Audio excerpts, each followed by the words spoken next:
যে যাকে ভালোবাসবেন তাকেই বিয়ে করবেন জীবনে। যাকে আপনি ফিল করেন যে ইউ লাভ হিম, লাভ হার, তাকেই আপনি বিয়ে করবেন। তা না হলেই ঝামেলা। ভালোবাসাটা ফিল না করলে বিয়ে করা যাবে না। ঘটনা এখানে শেষও নেই, আসল ঘটনা সামনে।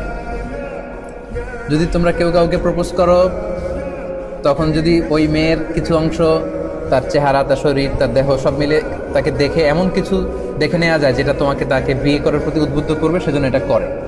এই হাদিস শুনে জাদা আবু দাউদ উনি অতিরিক্ত বর্ণনা করেন যে কলা জাবের বলল ফা খতাবতু জারিয়াতান, এরপর একটা মেয়েকে আমি প্রপোজ করলাম, ফা কুনতু আতাখাব্বা উলাহা, এরপর প্রপোজ করার পর থেকে আমি তার জন্য লুকিয়ে লুকিয়ে তার দেখতাম।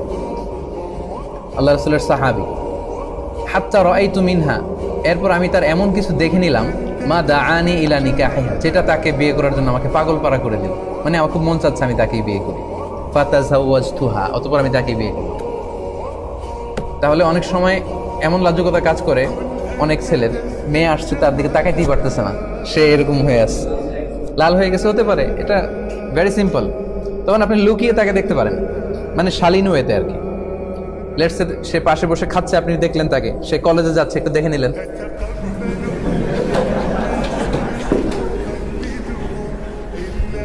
Don't take this otherwise.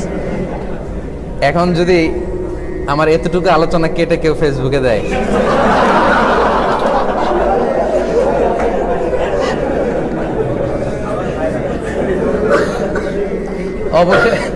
অবশেষে একই বললেন মিজানুর রহমান আজহারী। কিন্তু আগে আগে যে আমি স্টেপ বাই স্টেপ আমার শ্রোতাদেরকে নিয়ে আমি আগাতে আগাতে এই পর্যায়ে আসছি, এটা কিন্তু মিসিং।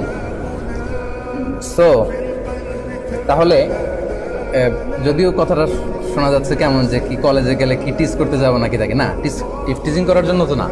সেটা হচ্ছে আপনি তাকে বিয়ে করবেন, এজন্য তাকে দেখে নেয়া, সে যাচ্ছে, হাঁটতেছে, কথা বলতেছে, হ্যাঁ, তার কথা বলা, তার চাল চলনটা আপনি দেখে নেবেন। এমন কিছু দেখে নেবেন যাতে করে তার প্রতি আপনার ফিলিংস তৈরি হয় এবং ভালোবাসতে উদ্বুদ্ধ হন এবং বিয়ে করতে আপনি ডিসাইড করতে পারেন। এই পয়েন্টটা ক্লিয়ার না? দেখেন, জাবের রাদিয়াল্লাহু তাআলা আনহু আল্লাহ রাসূল সাল্লাল্লাহু আলাইহি ওয়াসাল্লামের কত কাছের সাহাবী।